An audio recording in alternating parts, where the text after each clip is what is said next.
Psalm 78, Maskil of Asaph.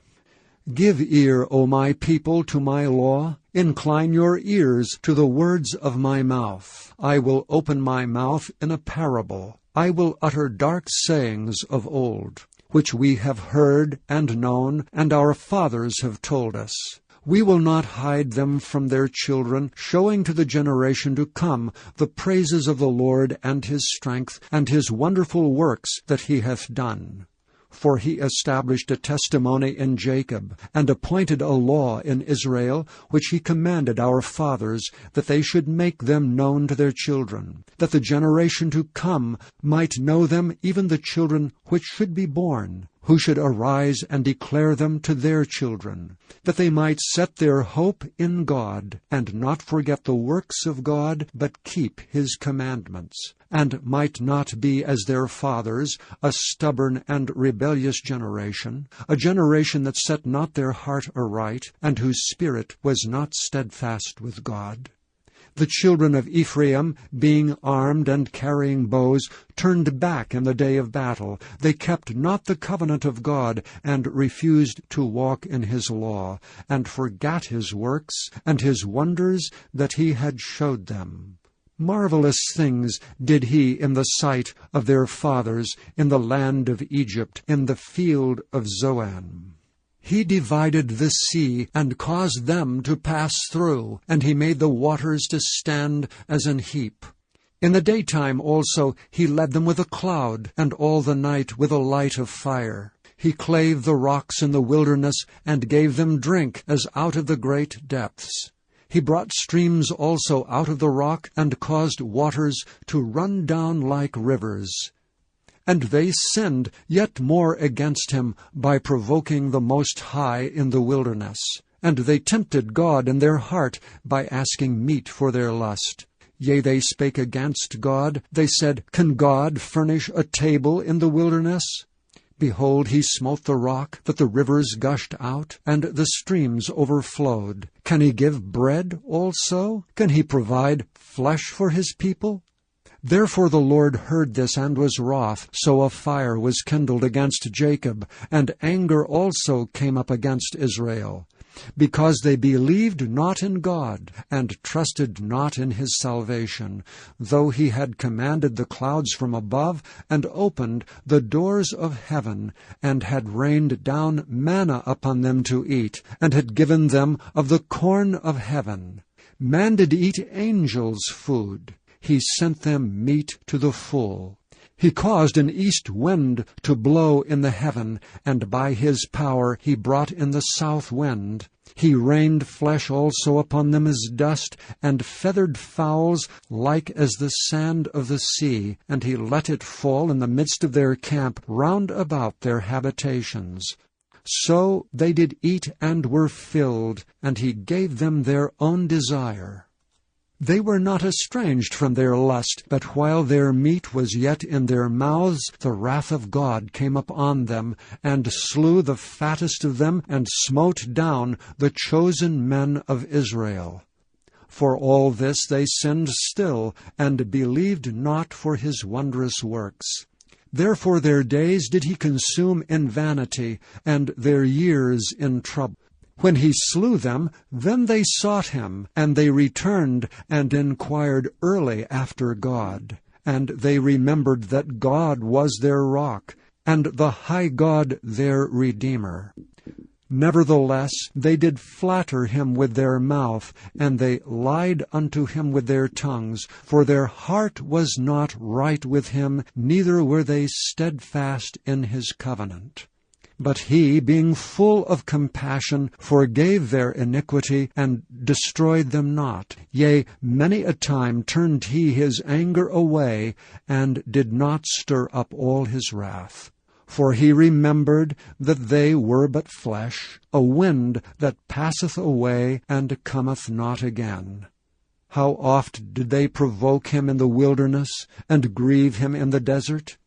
Yet they turned back and tempted God, and limited the Holy One of Israel. They remembered not his hand, nor the day when he delivered them from the enemy, how he had wrought his signs in Egypt, and his wonders in the field of Zoan, and had turned their rivers into blood, and their floods that they could not drink. He sent divers sorts of flies among them, which devoured them, and frogs which destroyed them. He gave also their increase unto the caterpillar, and their labor unto the locust. He destroyed their vines with hail, and their sycamore trees with frost. He gave up their cattle also to the hail, and their flocks to hot thunderbolts. He cast upon them the fierceness of his anger, wrath and indignation and trouble, by sending evil angels among them.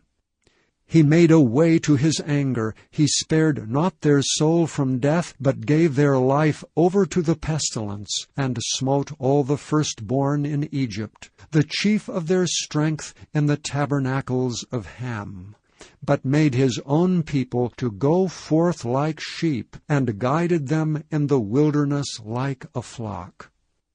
And he led them on safely, so that they feared not, but the sea overwhelmed their enemies.